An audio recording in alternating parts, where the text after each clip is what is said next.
My name is Cynthia McKinney, and I am your moderator for this panel, Demanding Accountability and Regaining Our Moral Compass. I've had the great fortune to participate in many peace and justice efforts in the United States and around the world. And everywhere I go, I find myself among individuals who are victims of U.S. foreign policy. And so, I apologize. I have apologized to the wife of Filiberto Ojeda Rios and other Puerto Rican independentistas who struggle against colonialism still today. I've cried with Afghani women who have lived in refugee camps all of their lives, trapped by powerful international forces who think that their country is only a square on a planet-sized chessboard. I've shared my outrage in the Great Lakes region of Africa, in Congo, and in Rwanda, avec mes sœurs, who are victimized by powerful international interests currently stealing their resources by creating armed rebels who rape, kill, and maim with impunity. And I've had the honor to stand with indigenous people struggling to save their sacred lands from huge mining operations. But my crying, outrage, marching, even apologizing is not enough. Policy change is what we need. And sadly, those who make the policy or who enforce the policy are failing us, either because they've lost whatever moral compass they had, or because the institutions meant to hold these leaders accountable have fallen into disrepair and are ignored. Professor Ricky Jones laments the co-opted and exploited state of today's leadership, especially on the left, in his book, What's Wrong with Obama Mania? Black America, Black Leadership, and the Death of Political Imagination. Going even further, Professor June Terpstra castigates women who, in her words, serve as tokens in high places and cluck sanctimoniously about women's rights as bombs are being dropped on their sisters. She calls these women hollow women of the hegemon, who act in solidarity with the men of the hegemon. Both Jones and Terpstra recommend jettisoning the hollow men and women of the hegemon by openly dissenting, as Lema Gabawi told us yesterday, and by invading their spaces. And because my field of play is electoral politics, I say the spaces that we must occupy also include the halls of power. Let us not only fight the power, let us become the power with our values intact. Imagine, as Farhana Yamin speaks to us, that she is the Minister of Environment in the UK. Imagine Auda Lolita Chavez Ixcaquic as the Minister for Natural Resources in Guatemala. Imagine Crystal Lameman facing corporate CEOs as the chairperson of the pertinent parliamentary committee. Imagine Hania Moheeb as she tells her story as the leader of the opposition in Egypt. All of these women right now are doing what was once thought impossible, and they're winning. In fact, nothing is impossible if we keep our political imagination alive. It is my great pleasure to call on these powerful women to tell their stories of trial and triumph in the order in which their names have been called. And remember, our dreams begin to end the moment we put limits on ourselves. These women, along with all of you, are limitless. So now, Farhana. Well, thank you very much for that inspirational start. I'm sort of humbled, and I hope I can at least inspire you, but I may at the beginning end up depressing you. But bear with me. We'll get there, I think. I'm a lawyer, an international lawyer by training, and I've worked for almost 20 years on the international negotiations dealing with climate change. Those negotiations started with a treaty signed in 1992, so more than two decades ago. And that treaty has been signed by every single government. It is binding on 195 parties. And that treaty obliges all countries to respect a planetary boundary, which is a real boundary. It's one we can't see, it's one we're not aware of in our day-to-day lives, except when we come face to face with the devastating consequences of now having pushed the climate system into an unsafe and unknown state. We hope that we haven't pushed it into a seriously unsafe state. It may be that we look back in 50 years' time and realize actually we had passed the tipping point.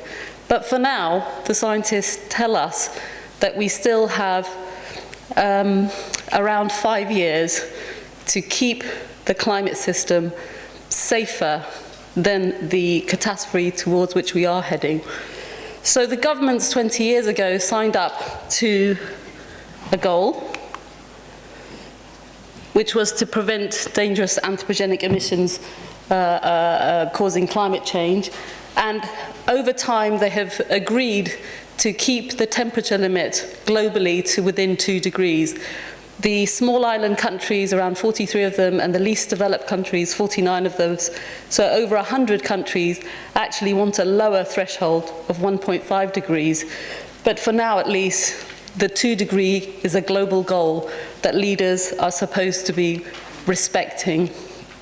But they're failing to do that, and that's the cause of the depression.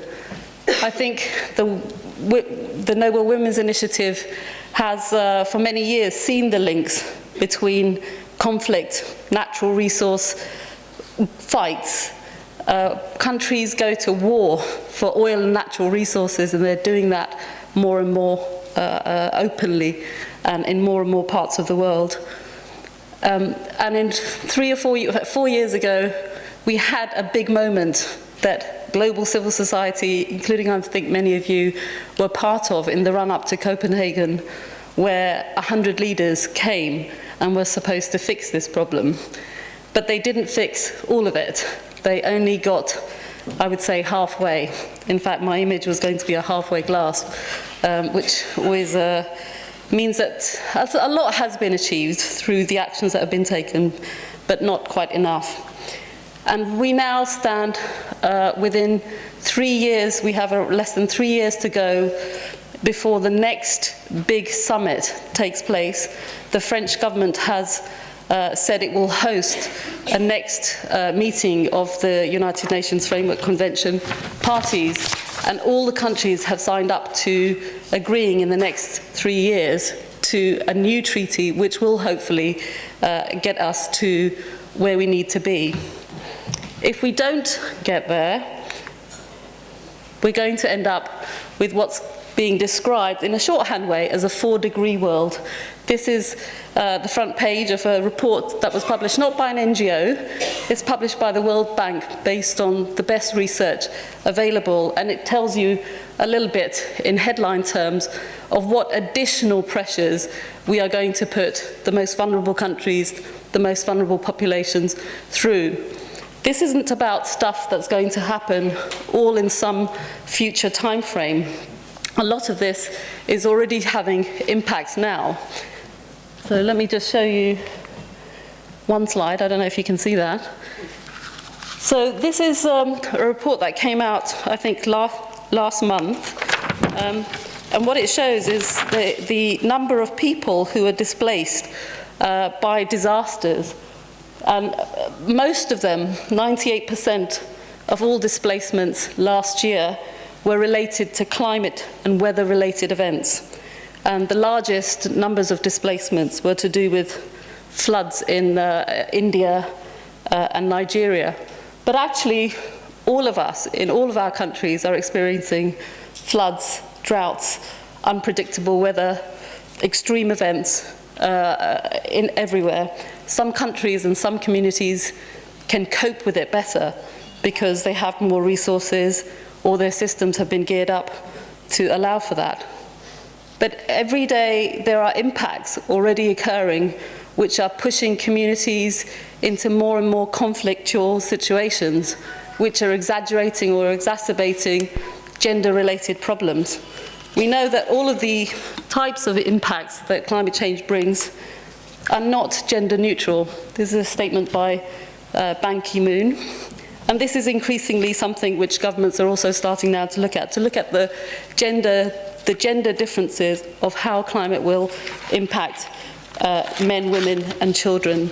The most vulnerable communities tend to be women, children, and the elderly. So we know that there's a lot of bad stuff in store. We know it's already happening, and we know that women will be worst affected, and that it will lead to actually far more conflicts on the ground than we have even today.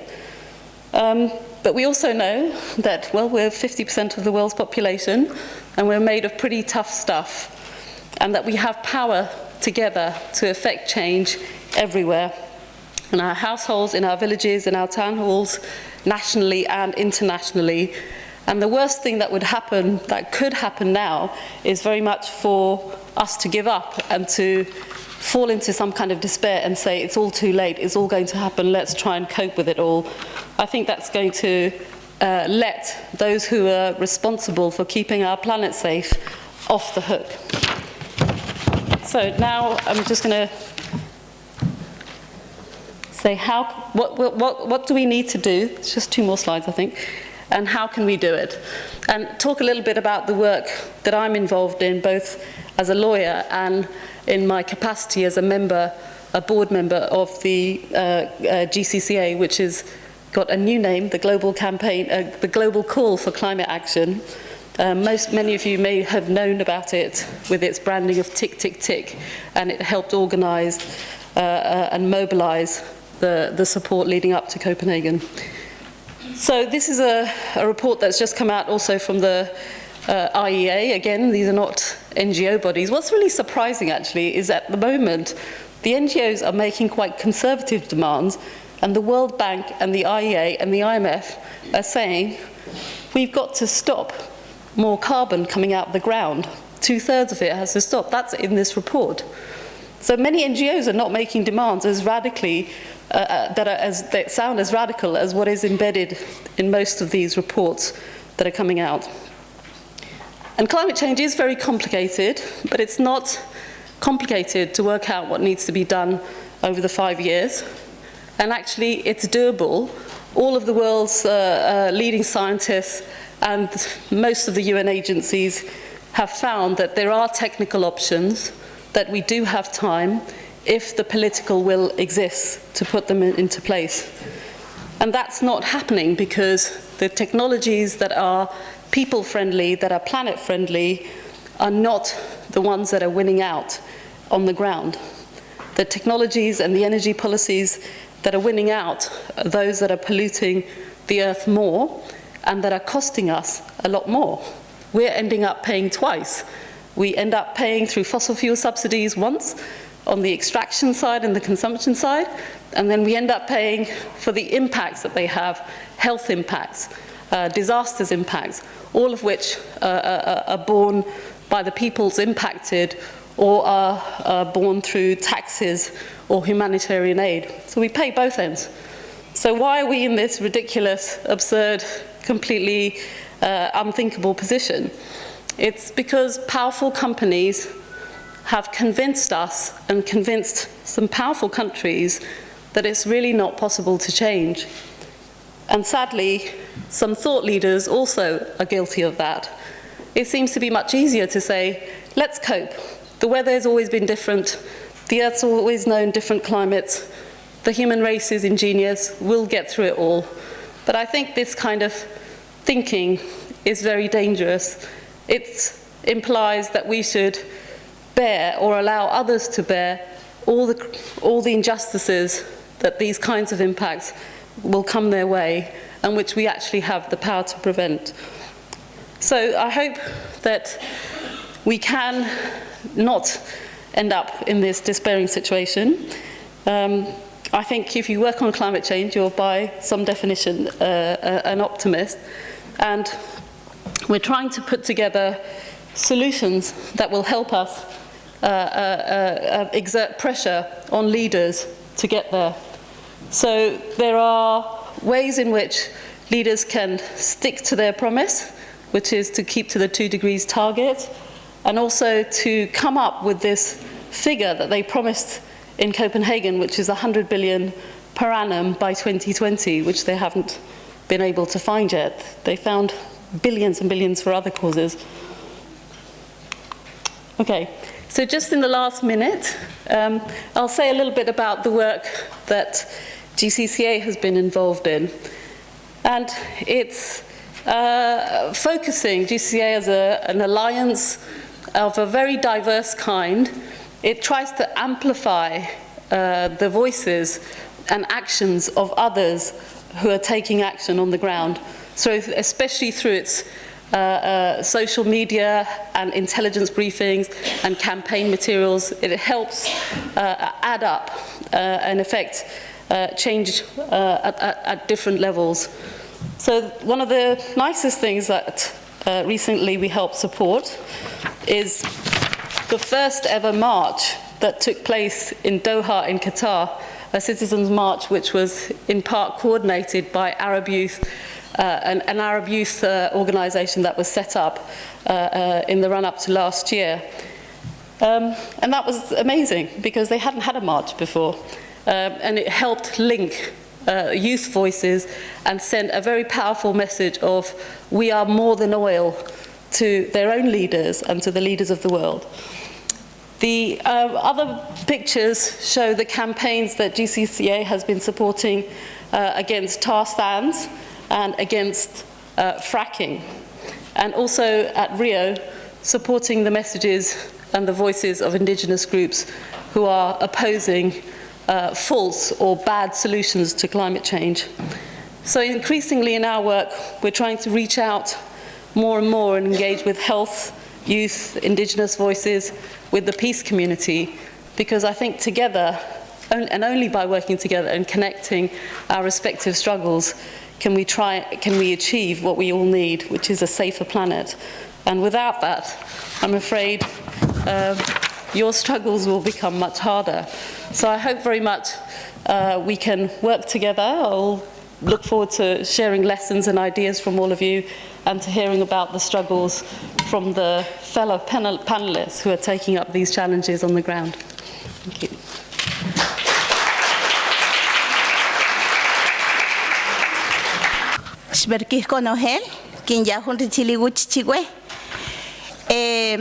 Aquí creo que yo tengo que traducir. Hablé en quiché. Muy buena tarde a todas y es un gusto saludarles y espero que en 10 minutos, que es lo que tengo para que se hagan una idea, pueda yo explicarles y fortalecer ese trabajo y esfuerzo colectivo que tenemos allá en mi pueblo y en el territorio y en el mundo. Y espero que pueda explicar un poquito antes de que me saquen una tarjeta rosada que vi por ahí, entonces que dirá algo del tiempo. Entonces espero eso. Despacio. Perdón. Y con esos 10 minutos voy a ir despacio. Estoy nerviosa. Bueno, en principio quiero agradecer a la Madre Tierra por dar la oportunidad de estar acá en tan bello lugar y que podamos conectarnos con estas energías del agua, del sol, del aire, de la madre tierra, de las aves, etcétera, y con las energías de ustedes. Así que el aplauso que me van a dar a mí, espero que ahorita, en lo poco que tengo, se lo den a ustedes. Entonces, un aplauso para ustedes.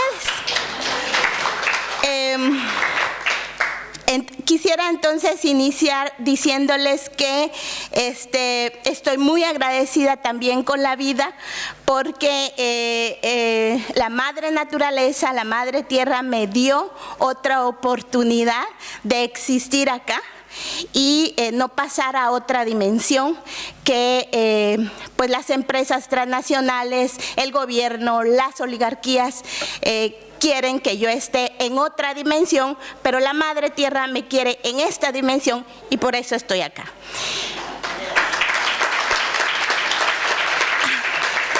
Agradezco también porque he conocido y me he maravillado con las fuerzas de las mujeres y conocer a 6 mujeres premio Nobel nunca en mi vida me hubiera imaginado, y más que ellas pudieran traer a más de cientos de mujeres como ustedes, es otra maravilla que me voy a llevar, esa fuerza colectiva. Entonces, decirles que nosotras como mujeres mayas, quiches, estamos en un territorio que es del pueblo maya y decirles que yo soy parte del pueblo maya, que no es un pueblo ni el perfecto, ni el mejor, ni el único, ni el absoluto, pero sí es un pueblo que tenemos un concepto del mundo nuestro, que quizá ahorita no se está relacionando con el concepto de la vida de Occidente. Decirles también que como pueblo maya hemos aportado, recordarles que tenemos una cuenta larga, el día de hoy es Ixcaquic, y el Ixcaquic nos simboliza la relación con la unidad, con la generación cósmica, con la fuerza energética de las mujeres. Entonces, este día Ixcaquic, que es hoy, es una fuerza de unidad cósmica. Para ustedes es miércoles, para nosotras es Ixcaquic.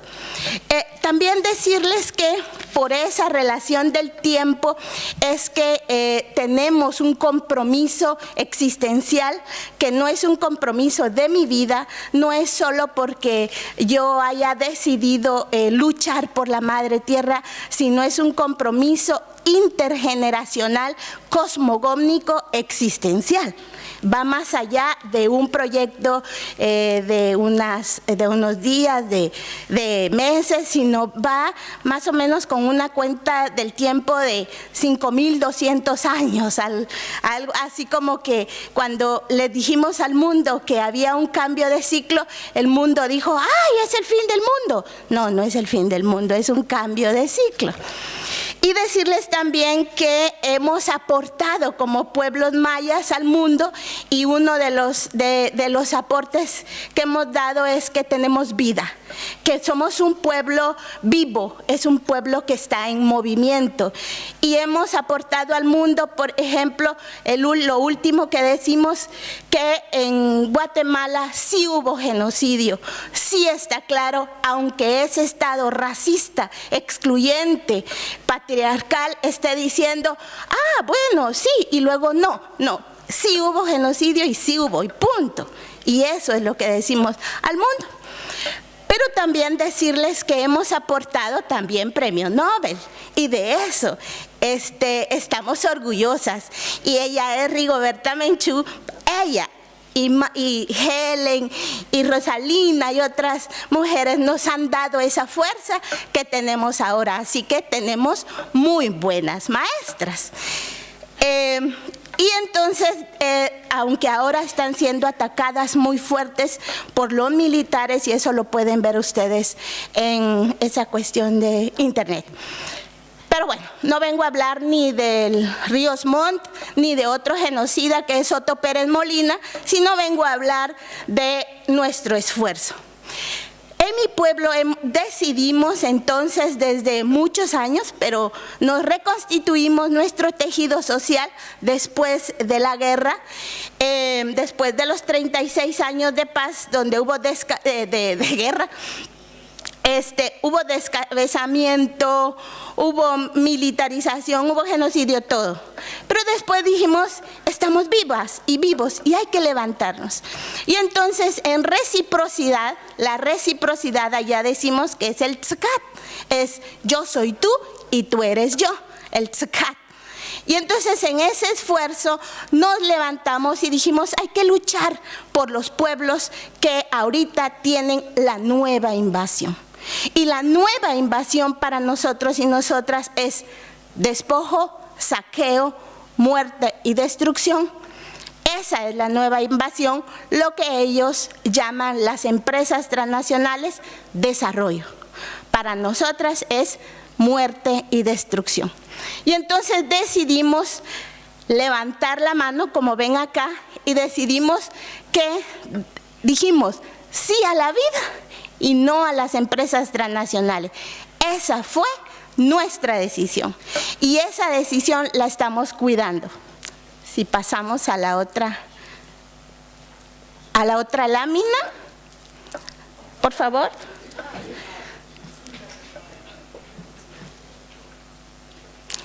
Hay unos minutos más, ¿verdad?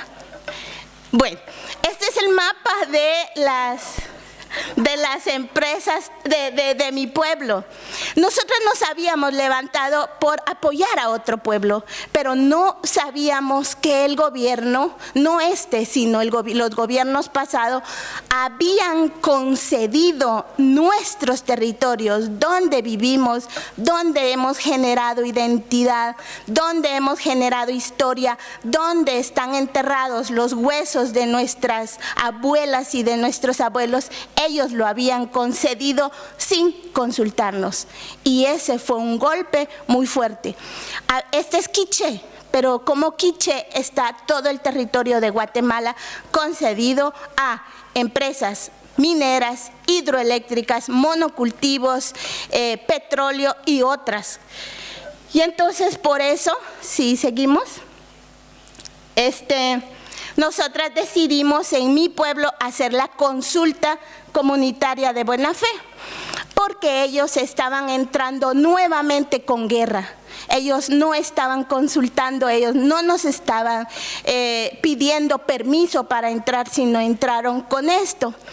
Y la guerra, ustedes saben que genera, y ya no queremos vivir en guerra.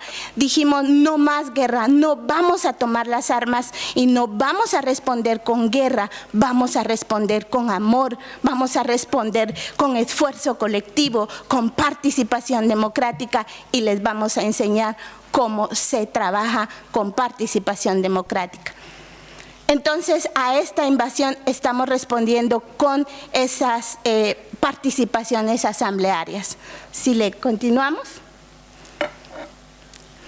Este es el hombre que digo, es el presidente Otto Perenolina, pero pasémoslo rapidito, no voy a hablar de él. No quiero hablar de él. Bien, estas son las empresas transnacionales y ustedes también, esta Gold Corp, esta otra, tampoco quiero hablar de eso. ¿Pasemos? Tampoco de eso. Son soldados, ya los conocen. Aquí es la empresa, un proyecto. Quiero hablar un poquito con el tiempo corto que tengo de las acciones que hacemos. ¿Pasemos? Muy bien. Entonces, nuestro esfuerzo colectivo, nuestra vida ante la violencia, estamos generando acciones de amor. Y estamos generando nuestra vida esencialmente colectiva. Y esa fuerza colectiva ha retomado una fuerza regional. Se ha irradiado, ya me pasaron esa cosa, pero bueno, se ha irradiado y hemos dado esas luces y nuestro esfuerzo que estamos haciendo en nuestros pueblos ya se está llevando en otros lugares. Ajá, sigamos.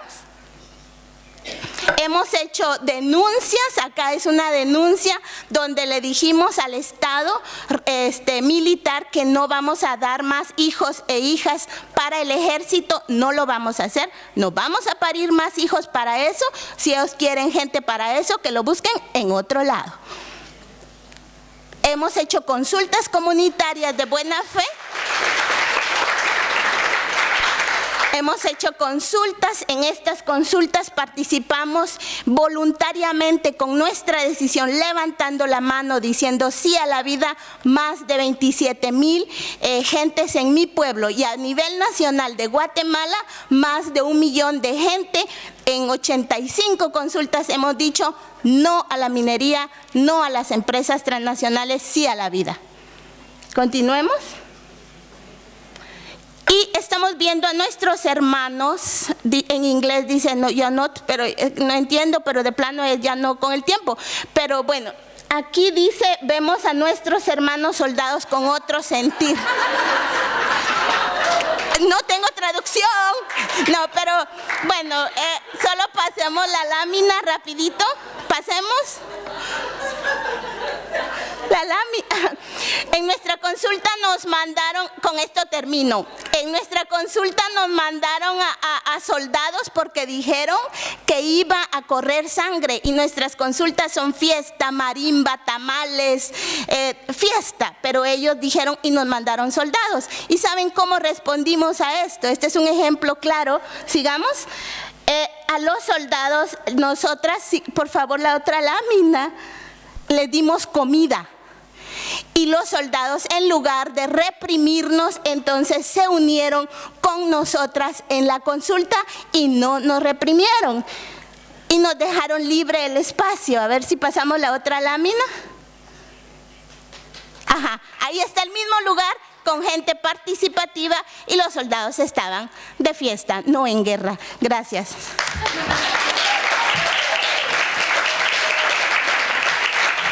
If only I was as funny as her.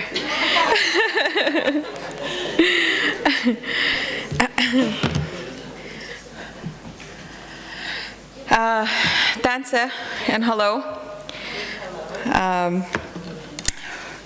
My name is Crystal Lameman, and I'm a mother, first and foremost. This is the first time in all this work I've ever done that I'm actually sharing a picture of my children. So you all must mean something. So they're the reason why I do what I do. That's Gina is my little girl, she's 4, and Gray Sky, he's 6. So I come from the Beaver Cree Nation, which is located in northern Alberta, Canada. There's 3 tar sands deposits in Alberta, and my nation falls in between 2 of those 3 tar sands deposits. And we signed a treaty in 1876. There's 11 treaties in Canada. We signed a treaty with the British Crown in 1876. Within that treaty, it said that as long as the sun shines, the grass grows, and the rivers flow, we will always have an inherent right to the land. And as First Nations people, we believe we will always have an obligation to the land. So I want to say, Nanaskamun, I'm grateful to the people whose territory we stand on. I want to start off by a little quote from Lakota chief and holy man Sitting Bull. He says, "For us, warriors are not what you think of as warriors. The warrior is not someone who fights because no one has the right to take another's life. The warrior, for us, is one who sacrifices himself for the good of others. His task is to take care of the elderly, the defenseless, those who cannot provide for themselves, and above all, the children, the future of humanity." And that came from The Militarization of Indian Country, which was written by Winona LaDuke. So we have that belief, that when we go about things in a good way, Nohtawinan, our Creator, will never leave us vulnerable. And I carry that word, you know, through this work that I do, agame tamu, and I shared that word this morning with the ladies. And that word is literally translated, it's perseverance. And I carry those words because we're incessantly having to deal with atrocities, yes, even in Canada. You know, recently the Canadian government passed Bill C-38, which gutted the environmental laws of Canada.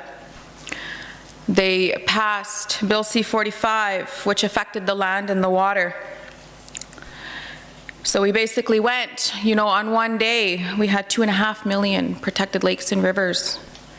To the following day, we now have 97 protected lakes and 62 rivers protected in Canada.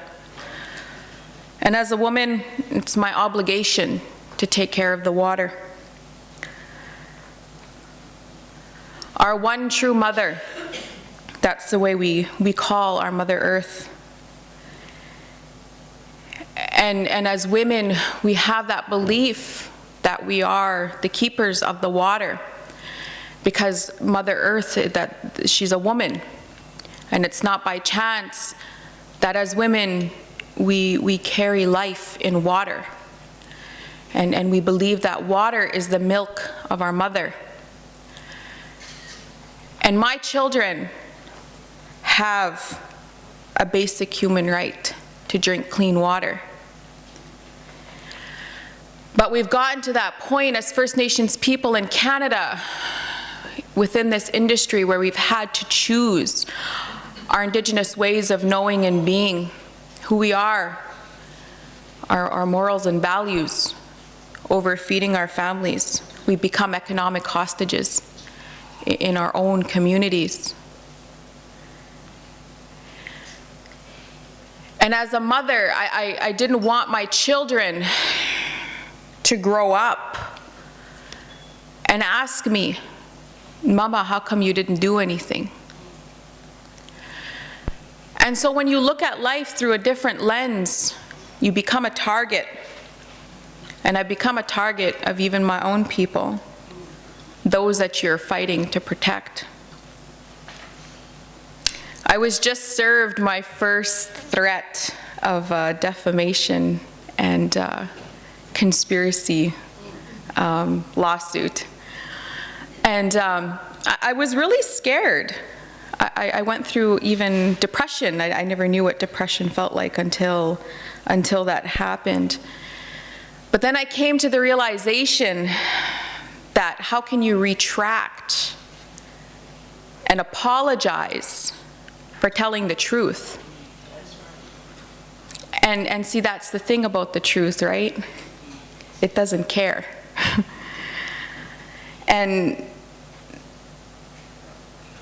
And so I came to the realization that if you're gonna sue me for telling the truth, and I have an obligation to these children, then bring it on. And it's being in the presence of women like you that give me that strength to say things like that. And I didn't choose to do this, it chose me, just as my children chose me to be their mom. And I've had to sacrifice a lot. I've sacrificed the people that I love, my teaching. I'm an elementary school teacher. I even feel like I sacrifice my children sometimes. And my uncle Al Lameman, who's the former chief of the Beaver Lake Cree Nation, back in the 80s, he talked about it, you know, around a table of chiefs.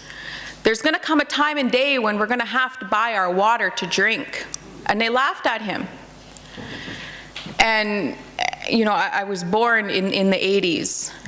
And I think about it now, when I go to the water, to our lake, a lake that I used to drink from, I would never let my children drink from that water today.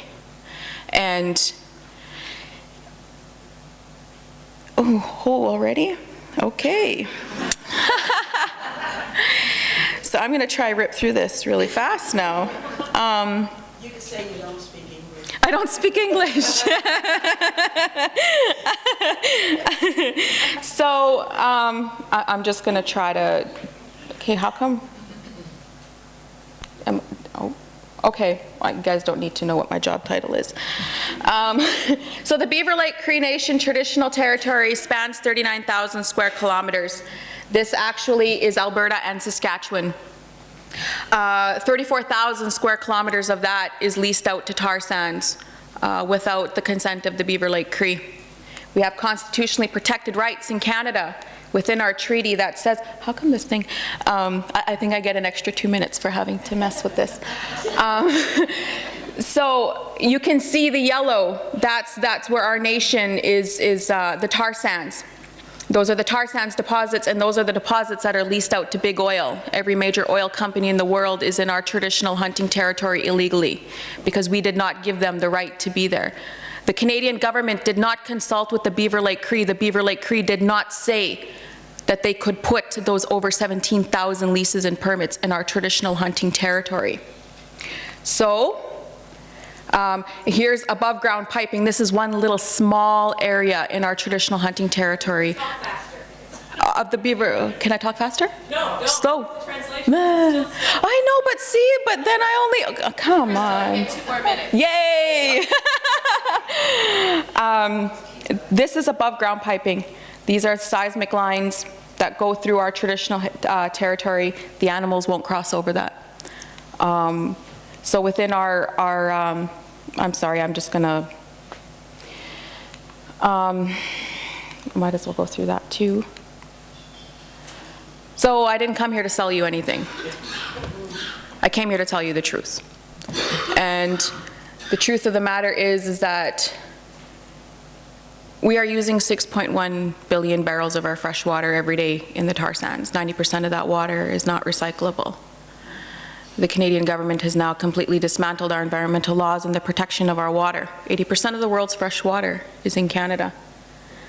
We now have the Sahara Desert in what was once pristine boreal forest. That cannot be reclaimed. Nothing will ever live or grow there again. And as First Nations people in Canada, we have constitutionally protected rights. And so when our old people are talking about how the fish don't taste good anymore, when we're pulling fish out of the water that have cancers hanging off of them, our children are being airlifted to the local hospitals for drinking contaminated water. Moose have pus bubbles under the skin. This is in Canada, remember that. Then we question, is this what our future looks like? So in 2008, the former chief of the Beaver Lake Cree Nation, Lameman, my uncle, filed a statement of claim against, in the Alberta Court of Queen Bench, filed a lawsuit where he cited over 17,000 treaty rights and infringements. Basically over 17,000 leases and permits illegally granted to big oil. It's a constitutional challenge that we are currently winning. And so, you know, it's a critical case because it's an environmental crime.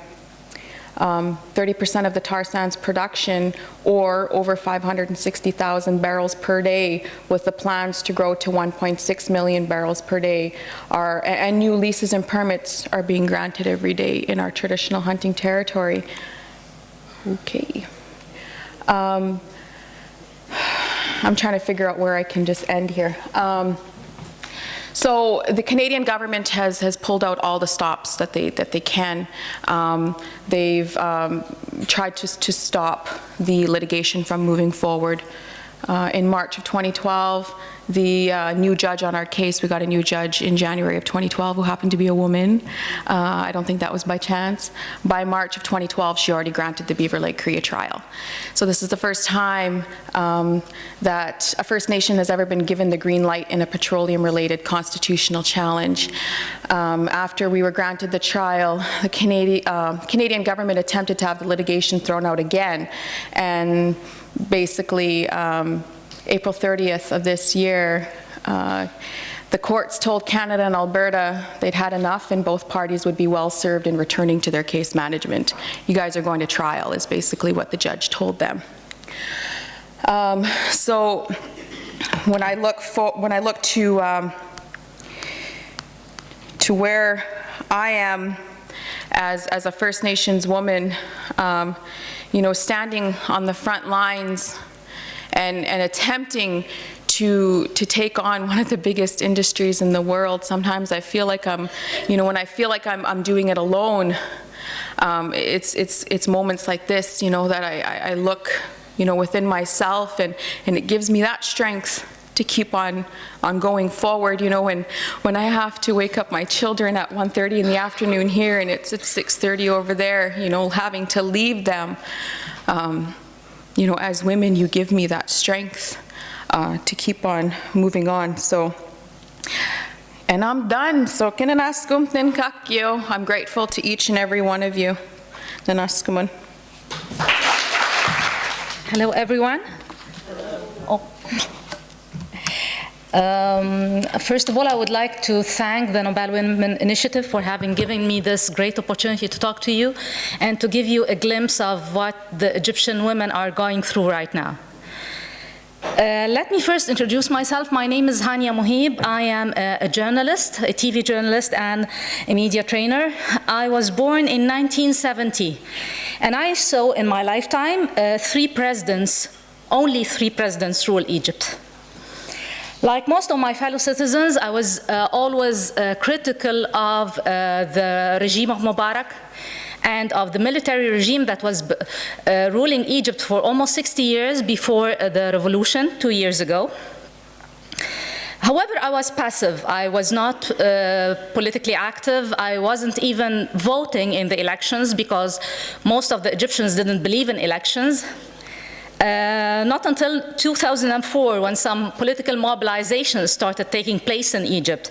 And I started going down to the streets, covering demonstrations as a journalist, and then later on maybe participating in those demonstrations because I thought that they were giving me hope that maybe some change will come about in my country. When the revolution in 2011, on the 25th of January, broke out, it was a great boost of hope. I thought that we can have a better future as Egyptians. However, things didn't turn out to be as rosy as they seemed over the 18 days of the revolution. We had many disappointments over the last 2 years. On the 25th of Jan of this year, and this was the second anniversary of the revolution. I'm sorry, I'm getting a little bit personal here because this is my story. I went to Tahrir Square in order to demonstrate, and I had hope that we will revive the demands of the revolution that were not, that hadn't materialized over the last 2 years. On that evening, I was subject to a group sexual assault that lasted for almost 40 minutes. Tens of men stripped me off my clothes and violated all my body, while shouting words and phrases that gave the impression that they were rescuing me. After a couple of days, although I was still traumatized, I had already started networking and getting in touch with human rights activists and feminists who helped me a lot, and I realized that I'm not alone. That on that evening, at least 19 women were subject to the same typical identical assault.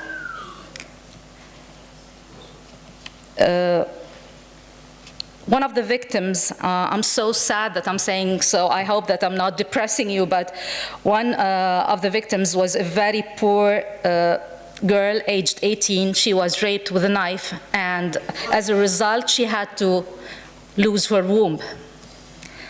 I guess that this tells you that the assaults were organized. They were organized, there was no doubt about this. And I have to say that it's not only the fact that they were so similar and identical in the way they were plotted, but also because this tool has been always a tool of the Egyptian police in order to get back at opposition in the streets. The police had used this tool, but in less savage way in 2005, and many women were attacked in 2005 when we were demonstrating against the constitutional amendments. The cruelty of the attacks, however, and the huge number of perpetrators was a change. It was some modification that they introduced. In 2011, the Minister of Justice had said that Egypt had a number of professional thugs that ranged between 300,000 and 500,000. This is an army that's being used by the Egyptian police. And this is my own point of view. The Egyptian police is catering to whoever is empowered. About these crimes, we had very negative reactions, especially from some members of the so-called Islamic parties and others affiliated with the Muslim Brotherhood. A member of the Human Rights Committee, and I repeat, the Human Rights Committee of the Shura Council, which is the upper house of the parliament, representing Al-Asala Radical Islamic Party, said that it is the women's fault if they go to dangerous places. So he had to blame it on women at the end of the day. As I said, there's no doubt that these crimes were organized. They had a political objective, and the criminals were paid for. However, I have to say that the society was already ready to be in denial, to keep a blind eye about such attacks, to live happily and believe that women are to blame on such attacks. Over the last 2 or 3 decades, harassment became a normal practice in Egypt. Extremist religious discourse against women, the media that always projects a very traditional image of women, in addition to the negligence of the military regime, have been, as well as the impunity of perpetrators, all created an attitude of societal indifference towards women's issues, as if we didn't exist. But what happened after? I'll get back to the assault and what happened after the assault. I filed a police report the very same day I was assaulted, and this happened in the hospital. The second day, I went to the office of the district attorney, and I filed another report. And after coordinating with the human rights and feminist activists, me and other 8 victims are filing a lawsuit against the president for being politically responsible for such assaults. 3 weeks ago, or 4 weeks ago, almost, we heard bad news.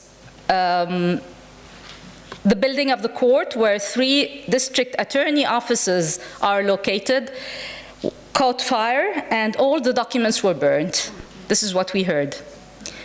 However, thank God, we learned later that our documents, particularly, were saved.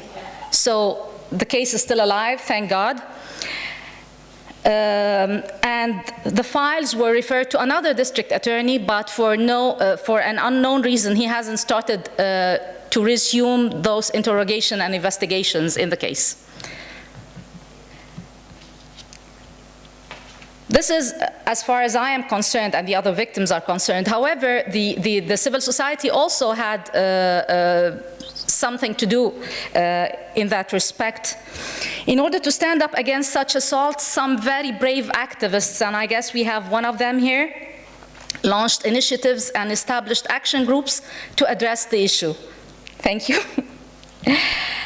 Among them are, I want to tell the names of the groups. I Saw Harassment, Tahrir Bodyguards, I Am Not Keeping Silent About Harassment, Have Shame, and Harass Map, who's one of the members is present here.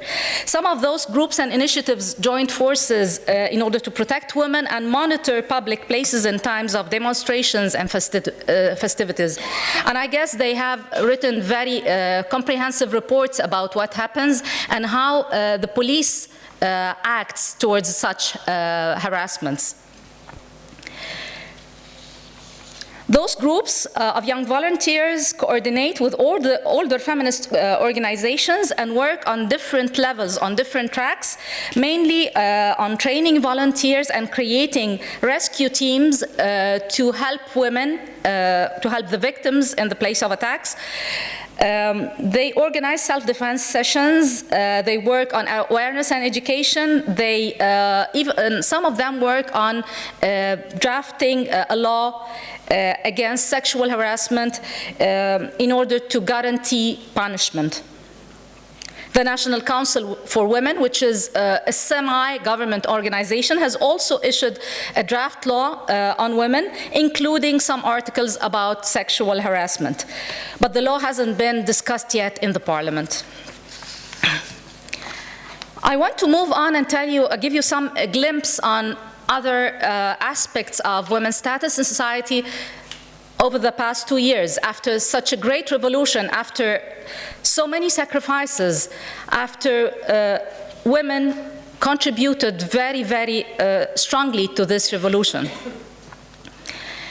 After 2 years of the rule of the Muslim Brothers, the Constitutional Assembly that wrote our new constitution included 6 women out of 100 members. We have never had a woman as a governor, but we were promised to have one. We don't have one.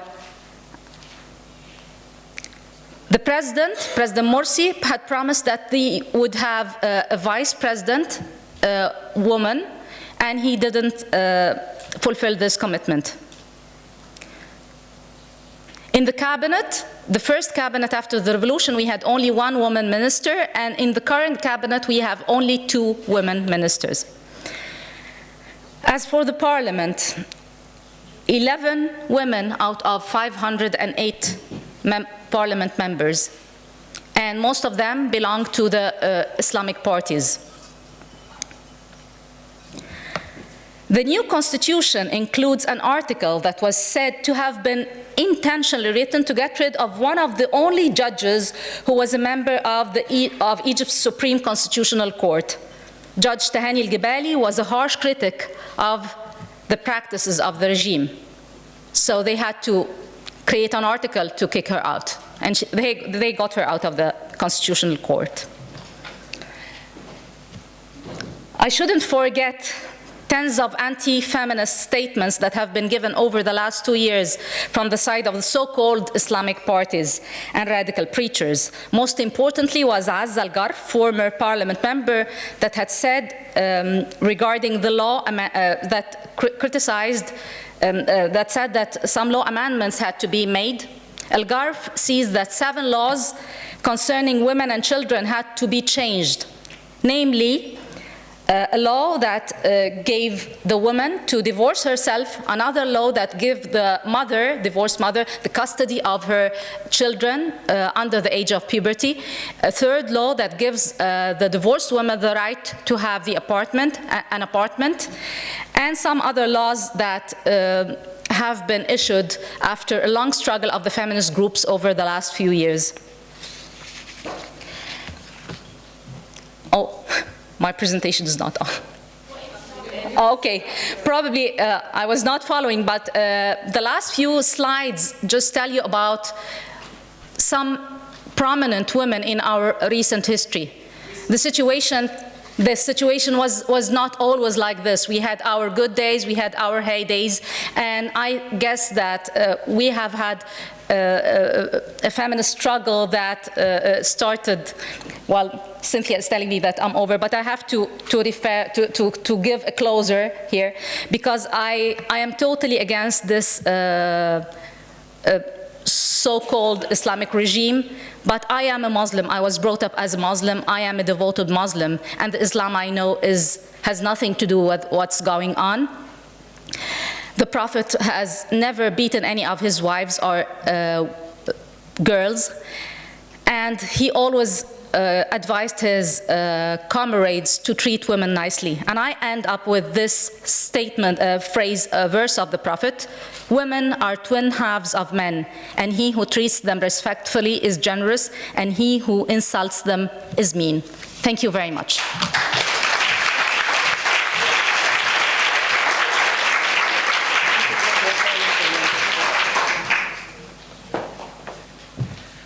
there you have it. These very four powerful women have told wonderful stories, and now I know that they've invoked some questions from you, or in you, and so I'm going to ask them to come up and take their seats, and if you have questions, please indicate by raising your hand if you have a question.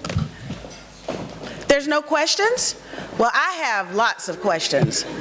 I'll fill up the time if there's no questions. Is there some question? Raise your hand if you have a question. Okay, very good. So you're one. Is there another question? Two. Thanks, Ann. Is there another question? Okay, 1, 2, and then me. Okay, 1, 2, 3, and then me. Great. Thank you.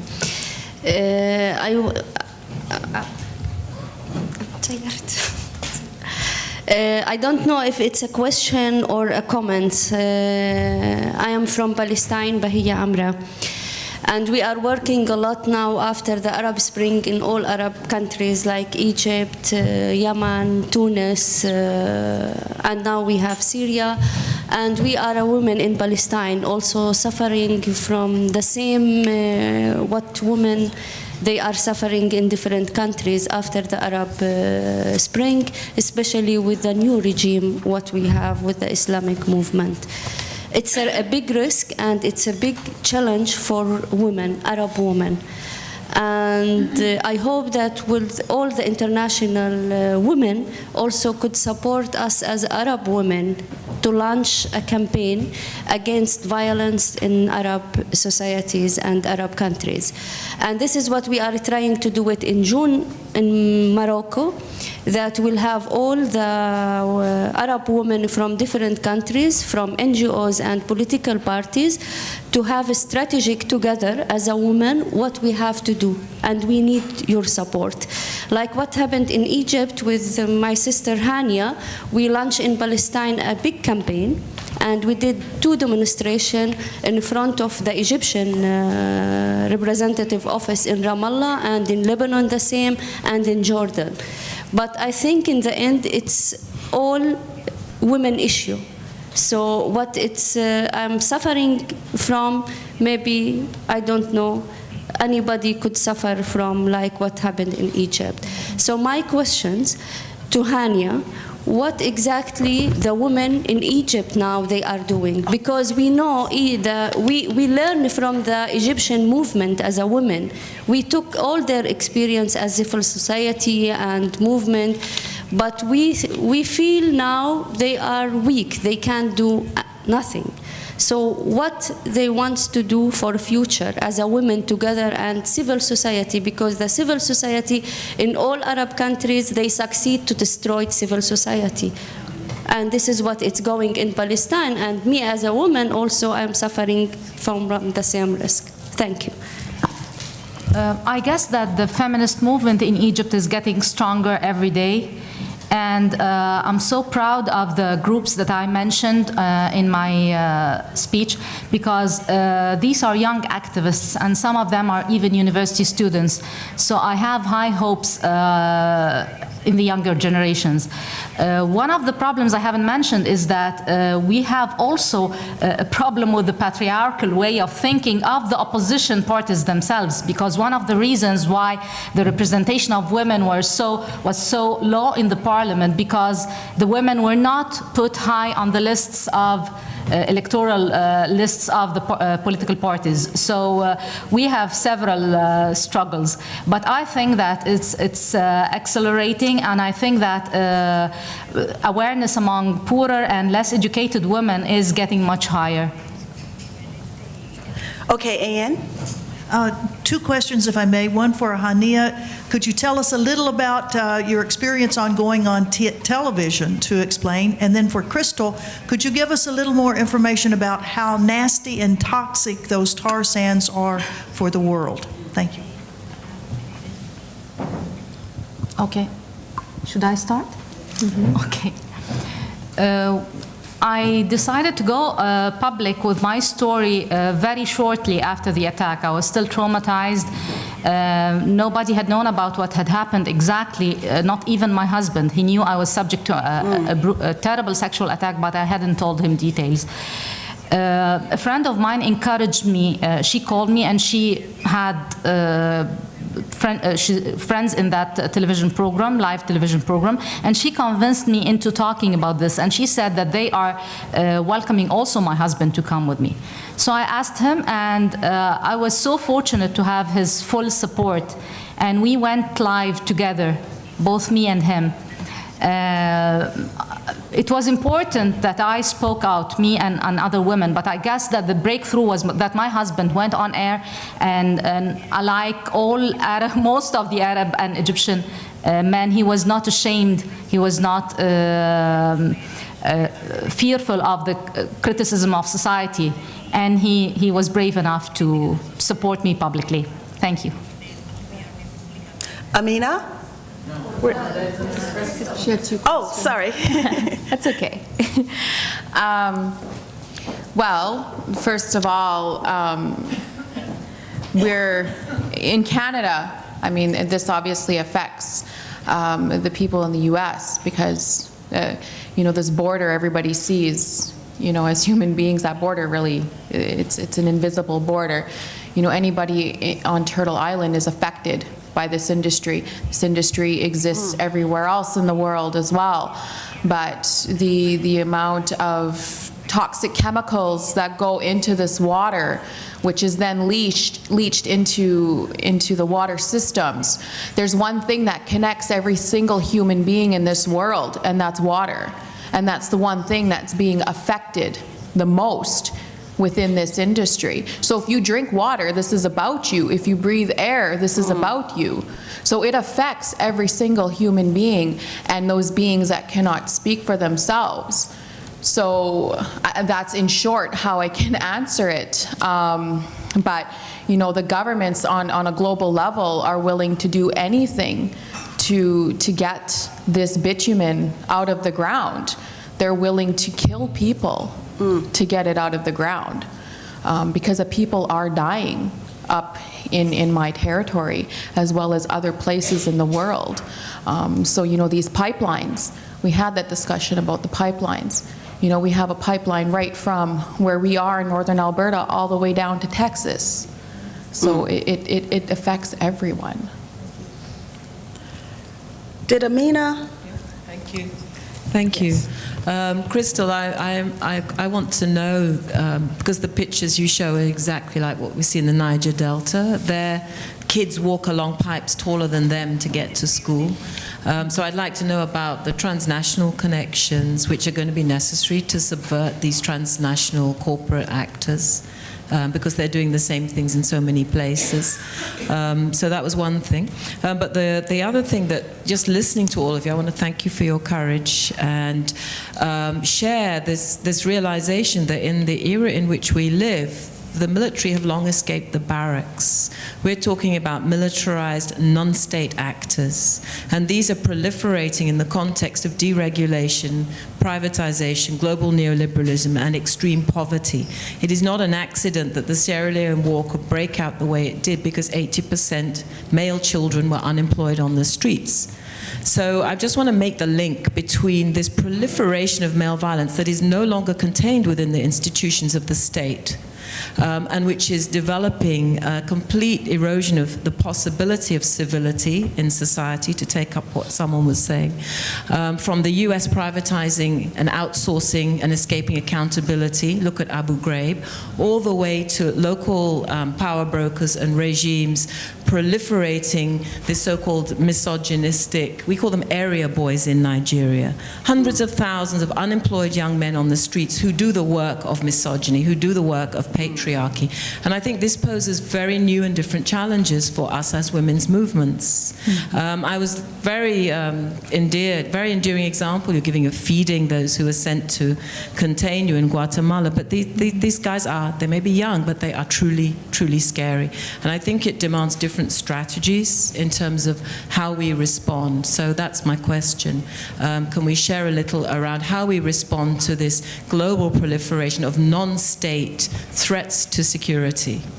If the military were the biggest threat to our security, as they have been in Africa for the last 50 years, then we're seeing this threat escape the barracks and escape the state, and it resides among us. So I'd like more conversation about what we do for self-protection.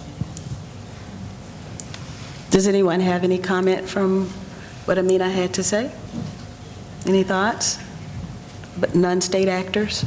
I think if I had to, like that's a really broad, that's an actual conversation that needs to happen. But I think for myself personally, when I think about, the governments, the oil companies, I mean, our governments are being run by this industry. The governments aren't running themselves. You look at Canada, in 10 months, there was a list of demands that industry had given the Canadian government. And in 10 months, the Canadian government met those demands. They signed FIPA with China. They pulled out of the Kyoto Protocol. They passed C-38. They passed C-45. So it was industry that told the Canadian government to do this in the name of tar sands extraction. And then you look at, these other countries that, and their governments and their industries that are doing what they can, anything that they can to come in and extract and open up the eastern and the western seaboards to this industry. So in relation to protecting, for myself personally, I'm at the point where I don't know if there's any protection, but I know I have to protect my children. So I'm willing to sacrifice, knowing that you're being watched and you have to, be fearful when you leave your country. Are you going to be able to come back, or are they going to be following you? But I'm at the point now where, like my uncle said, you've already jumped in with both feet, just keep going. I'm going to jump in here because several, yes. Sacrifice is bold and heroic. I was asking for something more than sacrifice.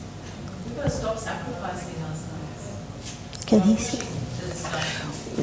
Well, actually, I would just segue as well into what Crystal has mentioned several times, and that is the price of her outspokenness, the price of her voice. And we appreciate her voice, we celebrate her voice, but it comes at a price that she is willing to pay, and her family is asked to pay that price as well. And it's not just Crystal, it's all of the women who are sitting here who have taken a stand. And one of the things that I particularly am interested in is this soft repression, and you've mentioned it many times, Crystal, the repression that you feel as a result, and the insecurity as well, as a result of your outspokenness. So you mentioned the lawsuit. I'd like to hear about the other legal actions that other people have been involved in, maybe starting with you, Crystal, but just talk about the personal impact that taking a stand has on each of you. The personal impact? Yeah. I can't talk about the other. Okay, that's not what she wants. That was actually the core of the question I wanted to ask, and I was, I think, on the missing a point. We can't hear. Okay. Yeah, thank you. Is that sorry. Layla? My name's Rebecca. Okay. And I just wanted to thank all 5 of you very courageous women and for your powerful testimony. And my question was really that I was struck, I've been talking quite a bit with Crystal the last couple of days, also learning from her that in different ways, certainly, you know, four of you in different ways, and many of us, I think, in the room, when we become quite prominent activists, Yes. we then get attacked Yes. through lawsuits like this, and not always from the other side, not always from the corporate side, but with Crystal, it's from people within her community that are hand in glove and profiting from the corporate. So there's the lawsuit attack from inside and outside. There's the sexual attack, the sexual violence intended to humiliate and undermine us. And we all know how that works. It works in conflicts, it works outside of conflicts, and it works against protesters of all kinds. And then the third kind, and Cynthia, you know, I've seen you be vilified and undermined by the media, Yes. who have tried to marginalize you and, you know, and diminish your voice, which is a very powerful, strong, truthful voice. So my question was not just the personal impact, but what are we doing to take away the power that those, particularly those three strategies you used against women, are, you know, what are we doing to stop them having impact and power, so that we're not sacrificing, so that Crystals and none of you are sacrificing, but we're actually collectively protecting each other and, you know, and translating that back into a challenge, a collective refusal to be humiliated and undermined in our work. That's so beautifully put. So I'm anxious to hear from the panelists. Yes. Well, I'm going to take back the word sacrifice then, because I don't feel sacrificed. If they're going to sue me, let them sue me. If you know, my leaders, and I'm not going to say all, if there are people in my community that are going to call me a bitch when I'm walking down the street because I'm taking their money, then let them. So when you know, you come to, you're really pushing at this, and thank you, because it pissed me off. Yeah, no, it's good, because these things are going to happen. We can't stop them. You know, you're talking about these things. For myself personally, I'm fighting one of the biggest industries in the world. And so these things are going to happen. It's inevitable. It's how I internalize it and how I carry it and what I do with it. And what I choose to do with it is take it and turn it into something good, motivation for me to keep on going on and keep moving forward. So that's my answer. Farhana, and then Aura. Sí, yo creo que eso es muy importante, no tomar el esfuerzo que, no es un esfuerzo, es un accionar con amor, no un sacrificio, porque si se mira como un sacrificio, entonces se jala esa energía, dicen las abuelas, es más una vida por la vida. Y eso te da energía. En mi caso yo tengo más de 22 denuncias en mi contra, pero eso lo ha generado el opresor, el gobierno, las empresas, la oligarquía. No yo no generé eso. Y además el gobierno, la última denuncia que interpuso es que yo soy un atentado contra la seguridad nacional, que soy un atentado contra la constitución política de la República, entonces que soy terrorista. Si esa es la concepción de amar la vida, entonces démosle una concepción diferente a terrorista, porque no me voy a meter con el juego de ellos y de ellas. ¿Quién me da fuerza? La Madre Tierra.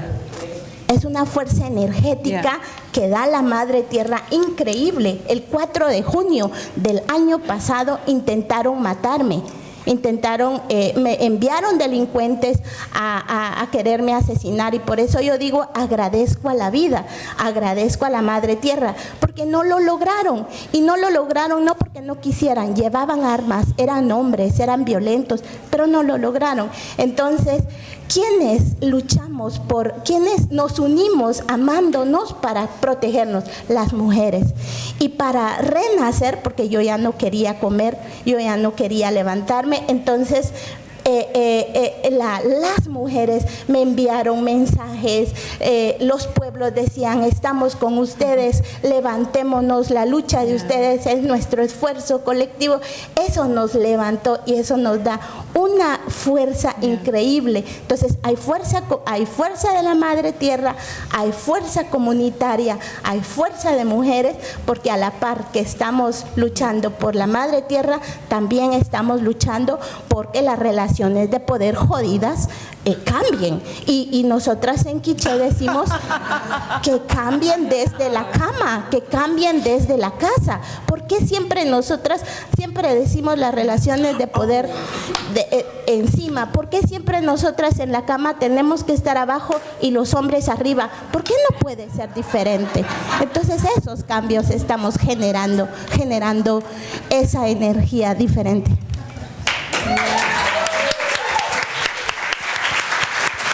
Farhana wanted to say something, and I'm sure Hania wants to say something as well. So Farhana and then Hania.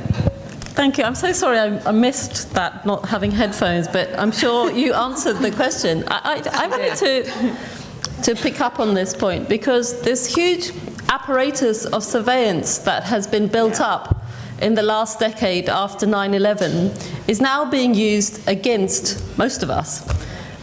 Many of the people who are now listed and are surveyed are from the environment community, are environmental activists.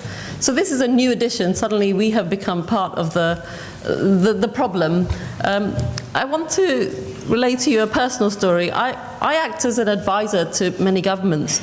And in the run-up to Copenhagen and after that, I was an advisor to the Maldives, to President Nasheed, who is a champion of democracy, of human rights, and fought against the military dictatorship in the Maldives.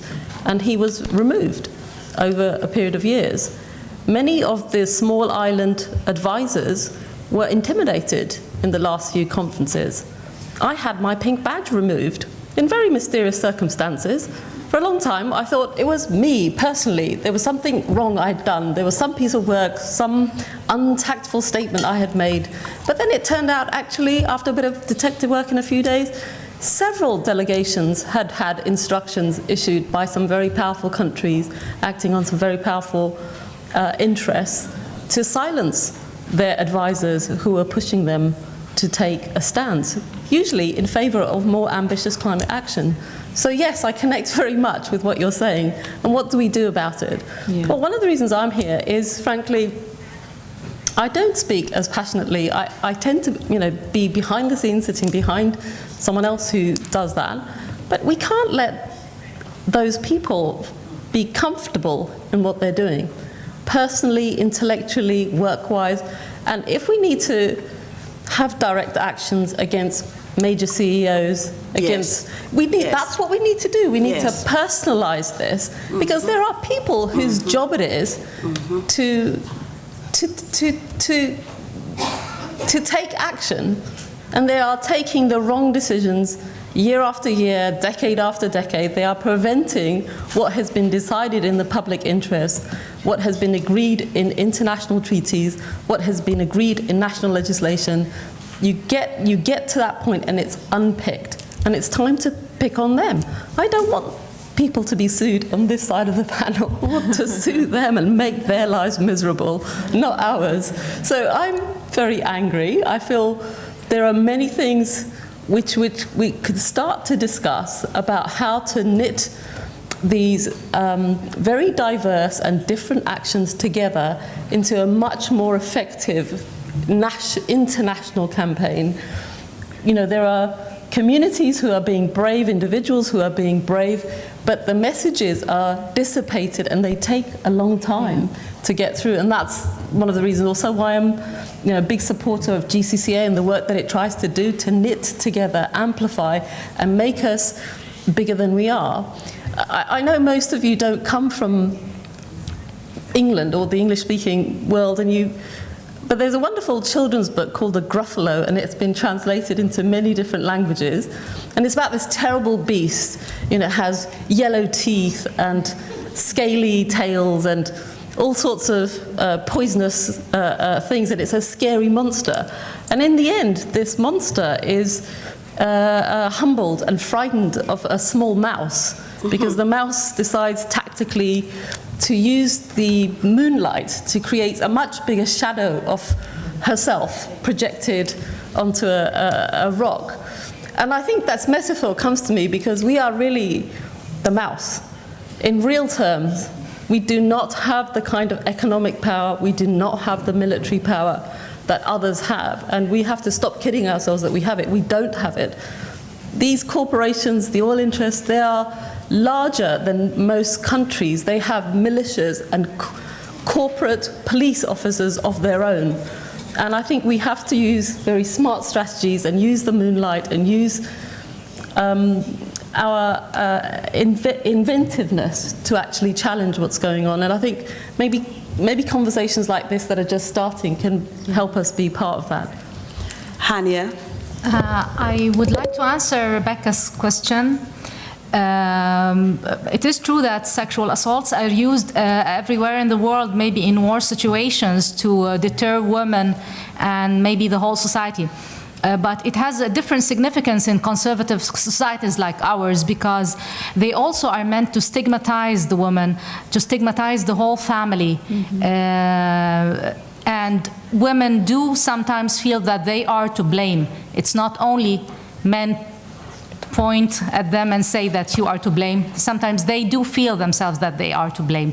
But what I did by speaking out, I totally reversed the plot, and this was a scenario that they hadn't thought of. And I guess that I caused some embarrassment, and many other women started speaking out later on. And even little girls who have been assaulted in schools by teachers started speaking out. And I don't know if I have accomplished anything, but I guess that the human rights activists told us that no incidents were reported ever since. So I hope that no incidents really took place, but I think this is already a small accomplishment. I hope that we can always have this power. Well,